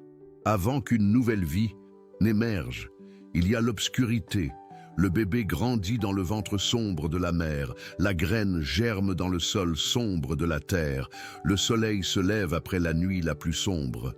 L'obscurité, aussi effrayante que cela puisse paraître, est toujours le berceau de quelque chose de nouveau. C'est l'espace où Dieu travaille en silence. C'est peut-être la raison pour laquelle les 3 jours sont décrits comme un temps de silence et de recueillement. Parce que c'est dans le silence que l'âme est purifiée et que la foi est mise à l'épreuve. Il y a ceux qui disent que la plus grande tentation dans l'obscurité sera le désespoir. Et c'est logique. Quand tout autour semble perdre son sens, l'impulsion naturelle est de céder à la peur. Mais c'est précisément là que se révèle la vraie force de la foi. Croire sans voir, faire confiance sans comprendre, rester ferme même quand le cœur tremble. L'obscurité dans ce contexte, ce n'est pas un ennemi, c'est un terrain d'entraînement spirituel. C'est le moment où ce qui est foi authentique est séparé de ce qui est coutume. Si vous remarquez, toute grande transformation de l'humanité commence par une crise. C'est le creux qui pousse l'homme à s'éveiller. Et spirituellement, les ténèbres jouent ce rôle. Il détruit les fausses certitudes, renverse les idoles, brise l'orgueil. Cela oblige l'humanité à reconnaître qu'elle ne contrôle pas tout et qu'il y a des forces plus grandes à l'œuvre. C'est le moment où l'âme se rend compte qu'elle a besoin de s'aligner à nouveau avec le divin, qu'elle a besoin d'apprendre à faire plus confiance et à moins craindre. L'éloignement de Dieu ne se fait pas du jour au lendemain.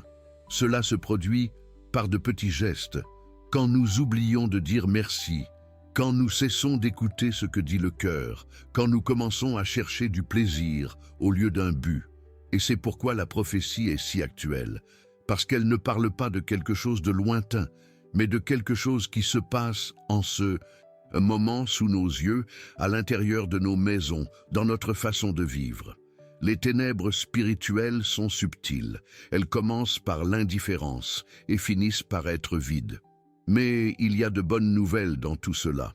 Les ténèbres n'existent que parce qu'il y a de la lumière. Et le simple fait que nous en parlions, que nous cherchions à comprendre, que nous essayions de renouer avec le sacré, est déjà un signe que cette lumière brille encore. Même si elle est petite, même si elle vacille, elle est là et il suffit d'un souffle de foi pour la raviver complètement. Dans toutes les traditions, l'épreuve de l'âme est décrite comme un tournant. C'est le moment où l'être humain doit décider s'il doit continuer à être piégé dans la peur ou faire confiance à ce qui est invisible. Et cette décision définit ce qui va suivre. Les 3 jours de ténèbres ne sont donc pas une fin, mais un choix, un carrefour spirituel où chacun doit décider ce qu'il veut garder en lui. La panique ou la paix. Cette purification, d'une certaine manière, est déjà en cours. Elle se manifeste dans les crises personnelles, dans les pertes, dans les silences forcés, dans les pauses que la vie impose. Chaque difficulté est une petite obscurité, une invitation à allumer une nouvelle lumière. Le monde change et ceux qui sont spirituellement préparés comprendront que tout cela fait partie d'un processus plus vaste, une transformation collective, qui commence par une transformation et individuelle. Ce qui est intéressant, c'est que, alors que beaucoup craignent l'effondrement, il y a des gens qui ressentent le contraire, un calme différent, une certitude tranquille que quelque chose de bon est en train de naître au milieu du chaos. Cette paix ne vient pas de l'ignorance, mais de la foi. C'est la prise de conscience que l'obscurité n'est pas la fin du voyage, c'est juste le tunnel que nous devons traverser pour atteindre l'aube nouvelle. Et c'est peut-être là le vrai sens des 3 jours, la traversée de l'âme. Une période symbolique qui parle du cycle de la mort et de la renaissance, de l'erreur et du pardon, de la chute et de l'ascension. L'âme humaine doit mourir à l'orgueil, à l'égoïsme, à l'illusion et renaître dans l'humilité, la compassion et la lumière. C'est le cœur de la prophétie, non pas la peur des ténèbres, mais la promesse de la lumière qui vient après elle. Si nous regardons de plus près, nous nous rendrons compte que le monde entier traverse un réveil spirituel. Les gens recommencent à se remettre en question, à chercher du sens, à essayer. Comprenez ce qui compte vraiment. Même si cela peut sembler déroutant, ce mouvement est le début de la guérison.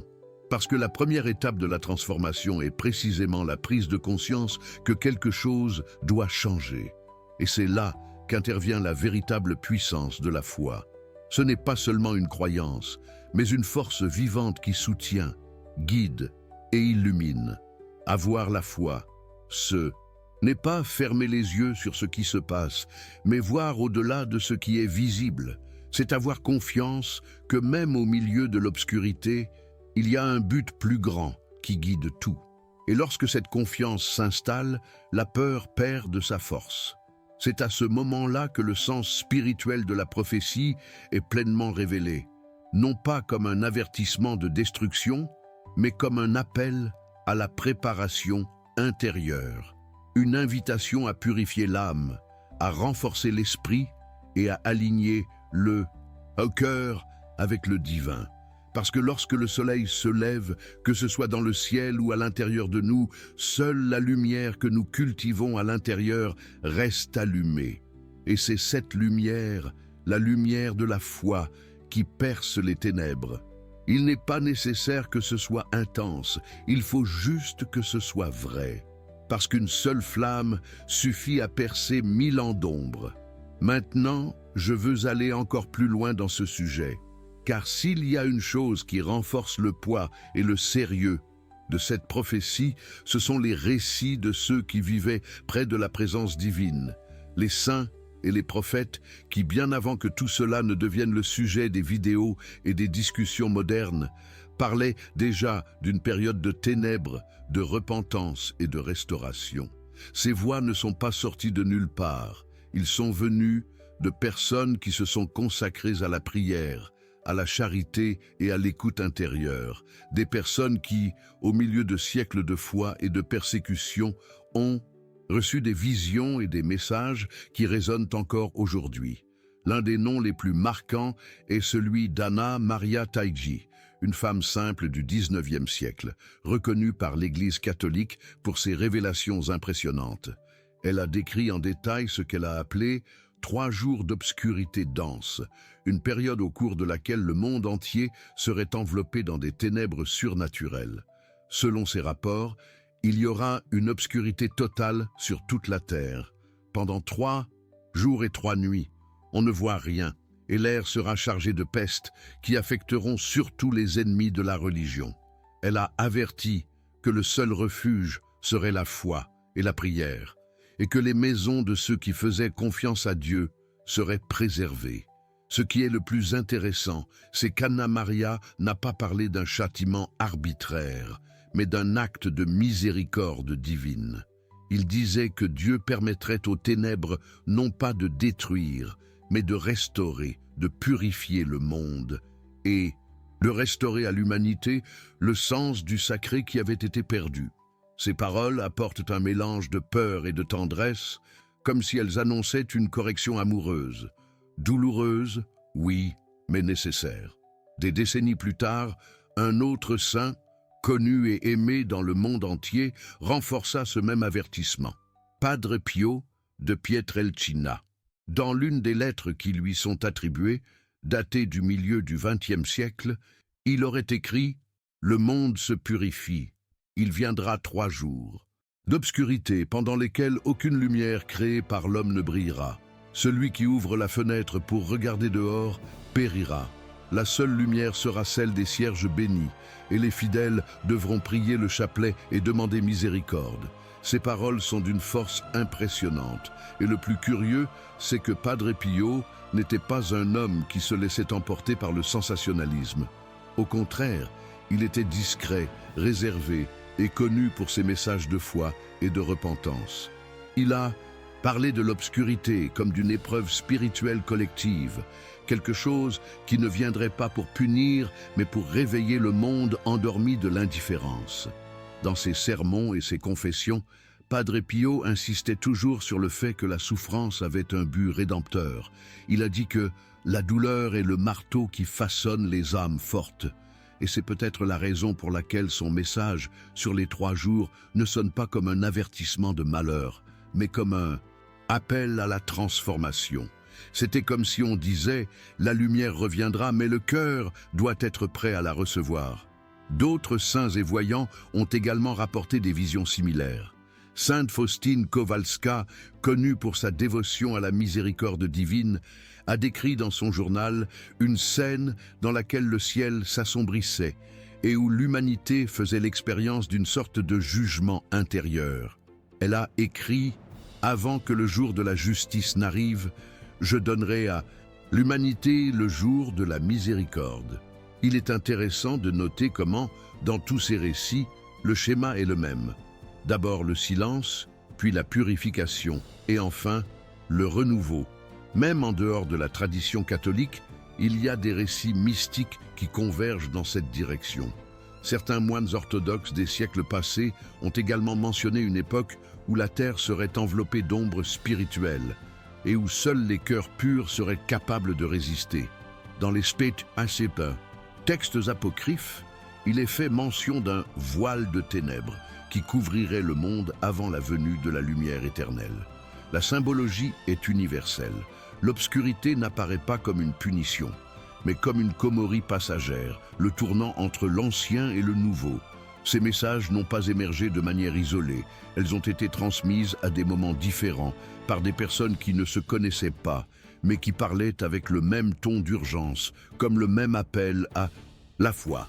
Et cela soulève une question fascinante. Est-ce une coïncidence que tant d'âmes priantes aient reçu des visions aussi similaires? Ou y a-t-il vraiment quelque chose de plus grand qui essaie de nous avertir pendant des siècles? Les spécialistes de la spiritualité disent que Dieu, lorsqu'il veut avertir le monde, ne le fait pas une seule fois. Il répète l'avertissement à différents moments afin que personne ne dise qu'il n'a pas été prévenu. Et peut-être les saints et les voyants étaient-ils précisément ces messagers choisis, ceux qui se sont ouverts au mystère et sont devenus des ponts entre le ciel et la terre? Padre Pio, par exemple, a toujours dit que Dieu parle dans le silence du cœur. Et c'est précisément ce que représentent les 3 jours. Le moment où le bruit du monde se taira, afin que l'homme entende enfin ce que le cœur essaie de dire depuis si longtemps. Dans l'un de ses messages, il a déclaré que les ténèbres viendront purifier et restaurer, et quand tout semblera perdu, une nouvelle lumière se lèvera, plus brillante qu'auparavant. Cette promesse de renouveau est ce qui donne un sens à toute la prophétie, et il y a un détail que beaucoup ne réalisent pas. Padre Pio et Anna Maria Taigi ont tous deux décrit l'après-obscurité comme un temps de paix spirituelle. Ils ont dit qu'après vérification, les gens reviendraient à la valeur du simple, du sacré, de la prière, de la charité. L'humanité deviendrait plus humble, plus consciente, plus proche de Dieu. En d'autres termes, la prophétie ne se termine pas par la peur, mais par l'espoir. Il indique une nouvelle phase de le voyage humain, un nouveau départ qui naît d'une compréhension profonde de ce qui compte vraiment. Dans les coulisses de ces histoires, il y a une vérité cachée qui est souvent oubliée. Les saints ne parlaient pas pour effrayer, mais pour réveiller. La peur n'a jamais été l'objectif. Ils voulaient provoquer la réflexion, inspirer le changement, renforcer la foi. C'est pourquoi, dans chaque histoire de ténèbres, il y a toujours une invitation à la prière, à la pénitence, à la réconciliation avec le divin. Comme pour dire « préparez-vous, mais pas avec peur ». Préparez-vous avec amour. Et c'est peut-être le message le plus puissant de tous. Parce qu'au fond, ce que les saints essayaient de nous enseigner, c'est que la lumière n'a de valeur que lorsque les ténèbres viennent. Que l'être humain a parfois besoin de perdre le contrôle pour se rappeler qu'il n'a jamais vraiment été aux commandes. Ce que Dieu ne punit pas, il corrige. Et que chaque instant d'obscurité est, en fait, une occasion de purification. Un appel à la transformation intérieure. Padre Pio a vécu en portant dans son propre corps les marques de la souffrance, les stigmates du Christ. Et pourtant, il n'a jamais prêché le désespoir. Il prêchait l'amour, la confiance, l'abandon. Il a dit que la prière est la clé qui ouvre le cœur de Dieu. Et peut-être que cette phrase résume au tout. Car si, pendant l'obscurité, rien d'autre ne fonctionne, cette clé ouvrira quand même des chemins. Ces récits provenant de personnes si différentes, construisent une mosaïque d'espoir et de vérité spirituelle. Ils montrent que derrière toute peur se cache un plan plus grand, un dessein divin. Et le plus beau, c'est de se rendre compte que, même face à la possibilité des ténèbres, tous ces messagers parlaient de lumière. La lumière qui revient, la lumière qui gagne, la lumière qui ne s'éteint jamais complètement. C'est peut-être la vraie raison pour laquelle la prophétie a survécu pendant tant de siècles. Parce qu'au fond, il ne parle pas seulement de destruction, il parle de rédemption. Il parle d'une humanité fatiguée qui, après tant d'embûches, retrouve enfin le chemin de la maison. Il commente « Cela a du sens pour moi. Maintenant, je veux aller encore plus loin dans ce sujet, parce que, après avoir compris l'origine de cette prophétie, le symbolisme spirituel et les avertissements laissés par les saints, une question inévitable se pose. Et si cela se produisait vraiment ? Si le monde, d'un instant à l'autre, plonge dans une obscurité dense, comme nous n'en avons jamais connu, que devons-nous faire ? Les messages qui ont traversé les siècles sont très clairs, et curieusement, ils disent tout la même chose. Ne quittez pas la maison. Restez silencieux, dans la prière, dans le recueillement. Cela semble simple, mais derrière ce conseil se cache une profonde sagesse. Rester à l'intérieur, dans ce contexte, n'est pas seulement une orientation physique, c'est un acte spirituel. C'est le symbole de ceux qui cherchent refuge à l'intérieur, ceux qui comprennent que le salut n'est pas dans ce qui est à l'extérieur, mais dans ce qui est à l'intérieur. Les voyants, les saints et les mystiques qui ont parlé de ces 3 jours ont été unanimes à dire que ce serait un temps d'isolement total, non pas par imposition, mais par nécessité spirituelle. Fermez les portes et les fenêtres, allumez les cierges bénis et priez, a déclaré la bienheureuse Anna Maria Taigi. Celui qui sort de la maison ou ouvre les fenêtres ne résistera pas, car la présence du mal rôdera librement. C'est une image forte, mais aussi profondément symbolique. Il parle du danger de céder à la curiosité, à la tentation de regarder ce qu'il ne faut pas, de chercher des réponses à l'extérieur quand l'appel est de regarder à l'intérieur. Padre Pio a également renforcé le même avertissement dans ses lettres. Pendant ces 3 jours, gardez les rideaux fermés, ne regardez pas à l'extérieur, ne laissez entrer personne, car il ne sera pas humain de frapper à la porte. Ces paroles, bien qu'effrayantes à première vue, ont une signification spirituelle encore plus profonde. Il ne s'agit pas seulement de ne pas ouvrir la porte physique, mais de ne pas ouvrir l'âme à la peur. Il s'agit de protéger sa foi, de protéger son cœur de l'influence du désespoir et du doute. Les bougies bénies sont un autre élément présent dans presque tous les messages. Ils disent qu'ils seront la seule lumière qui résistera aux ténèbres, incapable de s'éteindre, même face au vent. Et le détail curieux est que, selon les rapports, seules les bougies réellement bénies par un prêtre maintiendraient la flamme allumée. Encore une fois, le symbolisme est évident. La lumière de la foi, lorsqu'elle est vraie, ne s'éteint pas, pas même sous la tempête la plus intense. Il brille au milieu du chaos, parce qu'il ne vient pas de l'extérieur, il vient de l'intérieur. Pendant ces jours, l'orientation serait de prier constamment. De nombreux textes mentionnent le rosaire comme une forme de protection, ainsi que des prières de repentance et d'abandon. Il y a ceux qui disent que chaque « Je vous salue Marie » serait comme une étincelle de lumière perçant les ténèbres spirituelles.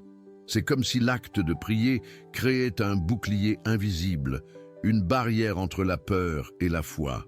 Et d'une certaine manière, c'est tout à fait logique. La prière est le fil qui maintient le cœur connecté à quelque chose de plus grand lorsque tout le reste s'effondre. Des rapports décrivent également que l'atmosphère pendant cette période serait lourde, presque suffocante. Le silence absolu dominerait le monde. Pas de chant d'oiseaux, pas de bruit de vent. Juste un vide étrange, une immobilité qui semble observatrice. L'humanité, habituée au bruit et au mouvement, serait confrontée à son propre silence, et en lui, elle révélerait qui elle est vraiment. C'est à ce moment que beaucoup croient que la vérification a lieu, au moment où l'homme privé de distraction, a besoin de faire face à son propre esprit. Et c'est pourquoi l'instruction la plus importante de toutes est de ne pas avoir peur. Parce que la peur, selon les voyants eux-mêmes, serait le principal ennemi de nos jours. Il infiltrerait les esprits, déformerait la réalité, ferait douter les gens de la présence divine. La peur ouvrirait des portes, non pas physiques, mais spirituelles.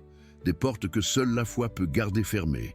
Dans de nombreuses prophéties, il y a un avertissement presque identique. Ceux qui font confiance seront protégés. Aucun mal n'entrera là où il y a la vraie foi.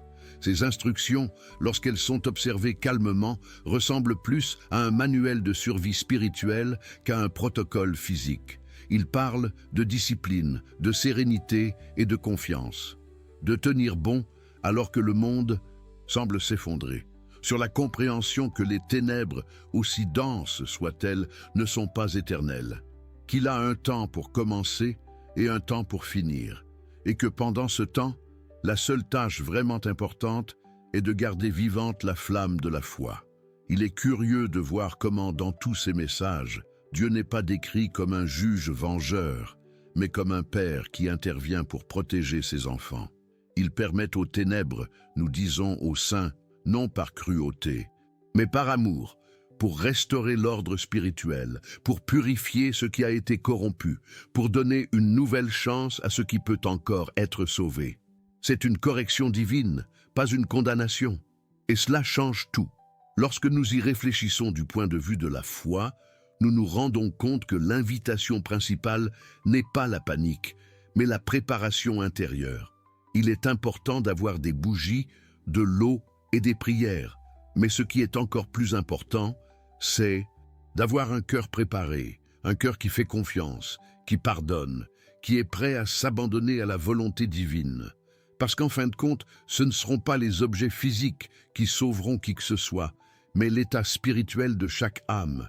Il y a des rapports qui disent que pendant ces jours, les justes connaîtront une paix inexplicable. Même face à l'obscurité, ils ressentiront une douce présence, une consolation silencieuse, comme si une force invisible les enveloppait. Ceux qui vivent dans la peur et l'incrédulité ressentiront le contraire, l'angoisse, le désespoir et la confusion. C'est une séparation subtile, presque symbolique, entre ceux qui font confiance et ceux qui doutent. Cette différence, c'est ce que les anciens appelaient le tamis divin, le moment où le bon grain est séparé de l'ivraie, la lumière de l'ombre, la foi de l'incertitude. C'est le moment où chacun montre, avec ses attitudes et ses pensées, qui il sert vraiment, la peur ou la confiance. Et c'est peut-être la raison pour laquelle les messages insistent tant sur le calme, la prière et l'obéissance. Parce que dans les moments d'obscurité, le plus grand acte de courage est de rester en paix. Imaginez la scène, le monde en silence, les rues désertes, les lumières éteintes. Dehors, seulement le vent et le bruit lointain de quelque chose qui ne peut pas être identifié. À l'intérieur de la maison, une bougie vacille doucement et une famille en prière. La peur essaie d'entrer, mais elle est contenue par la foi. C'est dans ce contraste que la prophétie prend vie, non pas comme une terreur, mais comme un rappel du pouvoir de la spiritualité sur la peur. Et peut-être, au fond de lui, le véritable objectif de cet enseignement est-il précisément celui-ci. Il apprendra à l'humanité à faire confiance à nouveau. Confiance même lorsque tout semble perdu. Faites confiance même lorsque le soleil ne se lève pas, parce qu'il est facile d'avoir la foi quand il y a de la lumière. Le défi est de le garder quand tout semble sombre autour. Ces 3 jours, qu'ils soient littéraux ou symboliques, représentent l'épreuve finale de l'âme. Et les instructions laissées ne concernent pas seulement ce qu'il faut faire avec vos mains, mais aussi ce qu'il faut faire avec votre cœur. Rester à la maison, c'est se retirer spirituellement. Allumer la bougie, c'est raviver la foi. Fermer les fenêtres, c'est se protéger des influences négatives. Et prier, c'est maintenir une communication ouverte avec le divin, comme quelqu'un qui tient fermement la main de Dieu au milieu de la tempête. Et le plus beau, c'est que dans toutes les versions de la prophétie, il y a une promesse. À la fin du 3e jour, la lumière reviendra. Le soleil se lèvera avec une luminosité différente. L'air sera plus léger et un sentiment de renouveau envahira la terre. C'est la renaissance de la foi, la victoire de la lumière sur les ténèbres. Et chacun de ceux qui sont restés fidèles feront partie de cette aube nouvelle. Commentez-y, je fais aussi ce voyage. Maintenant, je veux aller encore plus loin dans ce sujet, parce qu'après avoir connu les avertissements, les signes et même les instructions laissées par les saints et les voyants, il arrive un moment où beaucoup se demandent. Après tout, les 3 jours de ténèbres se produiront-ils vraiment littéralement? Ou est-ce que tout cela est une grande métaphore de quelque chose de plus intérieur, de plus spirituel, qui se passe déjà au sein de l'humanité? C'est l'une des parties les plus intrigantes et en même temps les plus difficiles à comprendre, parce que les deux interprétations ont du sens et peut-être que la vérité se trouve précisément entre elles. D'un côté, il y a ceux qui croient que l'événement sera littéral, physique, visible, palpable. Des gens qui prennent les récits des saints et des apparitions comme des descriptions exactes de ce qui est à venir. Pour eux, l'obscurité sera réelle, le soleil et la lune cesseront de briller, le ciel deviendra complètement noir et le monde connaîtra un effondrement temporaire de la lumière et de l'ordre naturel. Et il n'est pas difficile de comprendre pourquoi tant de gens le croient. La Bible elle-même décrit des moments où le ciel s'assombrissait lors d'événements surnaturels, comme lors de la crucifixion du Christ, lorsque le soleil s'est levé en plein jour. Les textes de l'Exode parlent également de la non-plaie de l'Égypte, où il y avait des ténèbres si épaisses qu'on pouvait les sentir, tandis que le peuple de Dieu restait en sécurité, éclairé dans ses maisons. Ces parallèles bibliques renforcent la foi de ceux qui croient que la prophétie s'accomplira de manière physique, comme un signe indubitable d'une intervention divine. Et il y a quelque chose de puissant dans cette croyance, parce qu'elle éveille un sentiment d'urgence, de préparation, de vigilance spirituelle. Les gens qui croient en la manifestation littérale le font non seulement par peur, mais parce qu'ils sentent que le monde a atteint un point de déséquilibre si grand que seul un acte direct du Créateur pourrait rétablir l'ordre. Pour eux, les ténèbres seraient une sorte de réinitialisation cosmique, le moment où Dieu mettrait fin au chaos moral et spirituel de l'humanité. Mais d'un autre côté, il y a ceux qui voient tout cela symboliquement, non pas comme un événement physique, mais comme un processus d'éveil spirituel. Une grande métaphore de la crise morale, émotionnelle et spirituelle que le monde traverse. Dans cette perspective, les 3 jours ne sont pas mesurés en heures ou en calendrier, mais en phase de l'âme. C'est la période où l'humanité plonge dans sa propre ombre, affronte ses erreurs, fait face au vide intérieur et, peu à peu, commence à redécouvrir la lumière de la conscience. Cette lecture symbolique est fascinante parce que, d'une certaine manière, c'est exactement ce que nous vivons en ce moment. Le monde semble plongé dans une obscurité morale, une foi affaiblie, des valeurs déformées, un amour fragmenté. Il y a des lumières partout, mais un sentiment collectif de vide et de confusion. C'est comme si nous marchions au milieu d'ombres intérieures, essayant de nous retrouver. Et, selon cette interprétation, c'est cette nuit spirituelle que la prophétie tente de dépeindre. Si l'on y regarde de plus près, il est possible de voir comment le message s'inscrit parfaitement dans le contexte actuel. L'humanité, de plus en plus dépendante de la technologie, a perdu le contact avec le silence, avec le temps, avec le divin. Nous vivons entourés de lumière artificielle, mais paradoxalement, plus aveugles que jamais. L'obscurité ne serait pas à l'extérieur, mais à l'intérieur, dans les esprits confus, dans les cœurs endurcis, dans les âmes déconnectées. Cette vision symbolique nous invite à réfléchir aux petites nuits auxquelles nous sommes tous confrontés au cours de nos voyages. Des moments de douleur, de perte, de doute et de transformation. La métaphore des 3 jours de ténèbres peut alors être comprise comme un rite de passage de l'humanité, un processus de nettoyage spirituel et de réalignement. Chaque personne, d'une manière ou d'une autre, est appelée à traverser sa propre période d'obscurité, celle où l'ancien doit mourir pour que le nouveau puisse naître. C'est le même cycle qui apparaît dans tant de traditions spirituelles. La nuit noire de l'âme, décrite par saint Jean de la Croix, la renaissance après le chaos, la transformation qui vient après la perte. Mais le plus intéressant, c'est que même entre ceux qui croient à la version littérale et ceux qui suivent la version symbolique, il y a un point commun. Le message central est le même. Les deux chemins mènent à la même conclusion. Il faut s'éveiller spirituellement, préparer le cœur et redécouvrir le but de l'existence. Si les ténèbres viennent de l'extérieur, la fée sera le bouclier. Si les ténèbres sont intérieures, la foi sera la lumière qui guide le chemin. Il est curieux de voir comment les deux interprétations se complètent, comme si elles étaient les deux faces d'une même révélation. D'une part, l'avertissement physique éveille la peur qui conduit à l'action. D'autre part, le sens spirituel éveille la conscience qui conduit à la transformation. Un discours au corps et à l'esprit, l'autre à l'âme. Et c'est peut-être précisément cette dualité qui rend la prophétie si puissante parce qu'elle s'adresse à tout le monde, indépendamment de la croyance, de la religion ou de la façon de comprendre le monde. Lorsque les anciens prophètes parlaient des ténèbres, ils décrivaient souvent des périodes de transition, des moments où l'humanité avait besoin de se réinventer.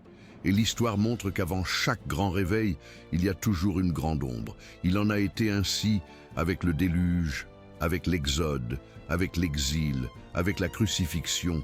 Chaque fois que l'humanité s'éloigne trop de la lumière, quelque chose se produit pour la ramener. Peut-être que ce à quoi nous assistons aujourd'hui, avec tant de crises, de divisions et de peurs, est précisément le signe avant-coureur de ce nouveau cycle. Ceux qui interprètent la prophétie de manière symbolique la voient comme un appel urgent à la connaissance de soi. Regarder à l'intérieur et reconnaître ses propres ombres avant que le monde extérieur ne devienne leur reflet. Parce que ce qu'il y a à l'extérieur commence toujours à l'intérieur. Le chaos mondial est le miroir du chaos intérieur. Et c'est pourquoi le message est si actuel. Si chacun parvient à restaurer sa propre lumière, le monde entier s'illuminera ensemble.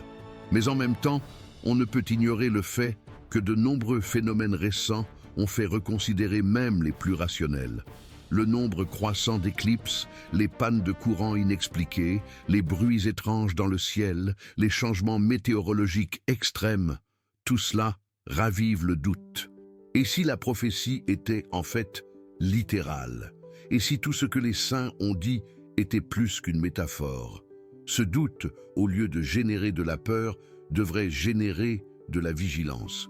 Parce que le vrai sens de la foi n'est pas de savoir quand quelque chose va arriver, mais d'être prêt si cela se produit. Et c'est précisément là que les deux interprétations se rejoignent. Parce qu'au fond, les deux nécessitent la même chose, une préparation intérieure. Qu'il s'agisse d'un événement cosmique ou d'un éveil de conscience, l'appel est le même. Renforcer la foi, purifier le cœur, simplifier la vie, se reconnecter avec Dieu. La prophétie est un rappel que l'humanité doit arrêter de courir, faire taire le bruit et réapprendre à écouter l'essentiel. L'obscurité, qu'elle soit littérale ou symbolique, représente le point zéro du voyage spirituel, cet instant où tout ce qui est superflu disparaît et où il ne reste que ce qui est vrai. C'est le moment où l'âme est obligée de choisir entre la peur et la confiance, entre le désespoir et la foi. Et ce choix, plus que tout signe extérieur, est ce qui définit ceux qui survivent spirituellement aux ténèbres. Peut-être que le plus grand secret derrière les 3 jours de ténèbres ne réside pas dans le phénomène lui-même, mais dans le message qu'il véhicule. Que le monde a besoin de se réveiller de toute urgence. Nous devons nous rappeler qui nous sommes, ce que nous sommes venus faire ici et ce qui a vraiment de la valeur. Il n'y a pas de prophétie plus actuelle que celle-ci. Et c'est ce qui le rend si fascinant, le fait que, quelle que soit la façon dont vous l'interprétez, le sens ultime est le même. L'appel à la transformation. L'obscurité, après tout, n'est que la toile de fond où la lumière est révélée. Il commente « Cela a du sens pour moi. Maintenant, je veux aller encore plus loin dans ce sujet, parce qu'au fond, tout ce qui a été dit jusqu'à présent ne parle pas seulement d'un événement prophétique, mais de quelque chose qui touche directement l'âme humaine. Lorsque nous nous permettons de regarder au-delà des interprétations, au-delà des images de peur et de mystère, nous commençons à comprendre que cette prophétie des 3 jours de ténèbres n'a peut-être jamais été seulement à propos de ce qui vient de l'extérieur, mais à propos de ce qui doit s'éveiller en chacun de nous. Peut-être s'agit-il d'abord et avant tout d'une métaphore vivante de notre propre cheminement spirituel, parce que nous tous, à un moment donné de la vie, traversons des nuits sombres, des moments où tout semble immobile, silencieux, sans direction, des moments où la peur prend la place de la foi et où la lumière semble s'être éteinte.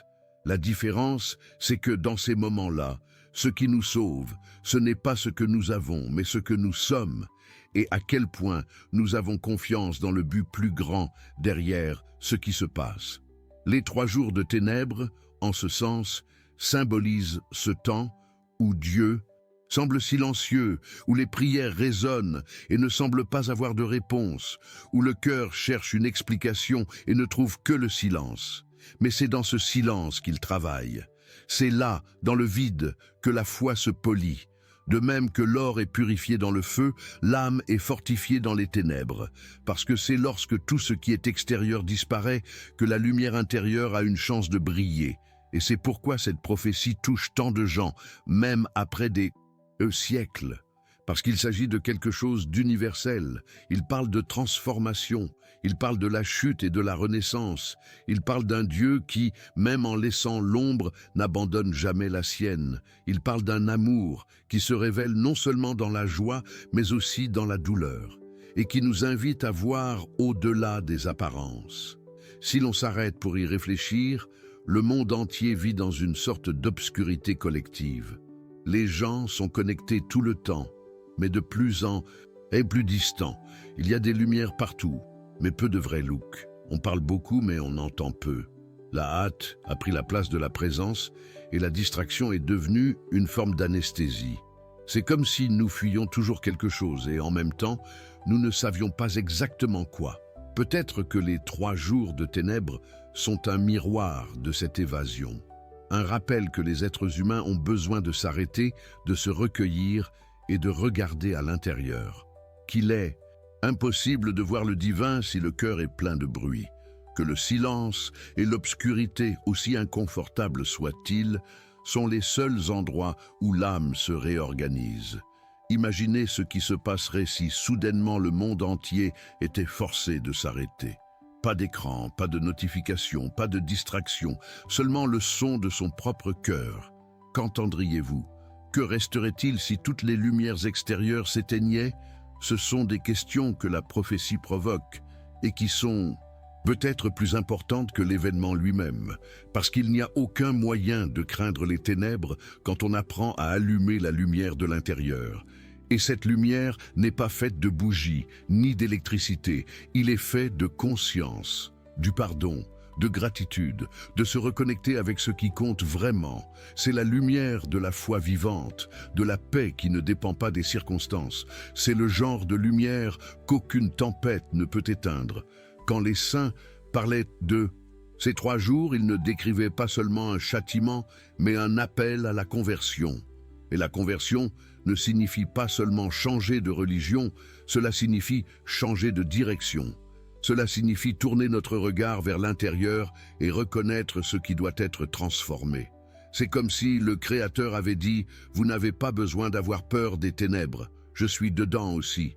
Et cela change tout, parce que lorsque vous comprenez que Dieu n'est pas seulement dans le ciel, clair, mais aussi au milieu de la nuit noire, la peur se dissout, la tempête perd de sa force, la douleur devient apprentissage, la solitude devient une rencontre, l'obscurité devient chemin.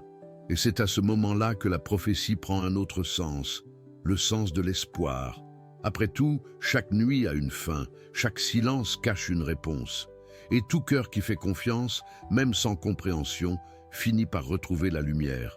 Le Christ lui-même a vécu cette expérience. Il y a eu un moment où lui aussi a été enveloppé par les ténèbres, non pas celles du ciel, mais celles de la douleur, de la solitude, de l'incompréhension. Et c'est de ces ténèbres qu'est née la plus grande lumière de l'histoire, la résurrection. C'est le modèle divin.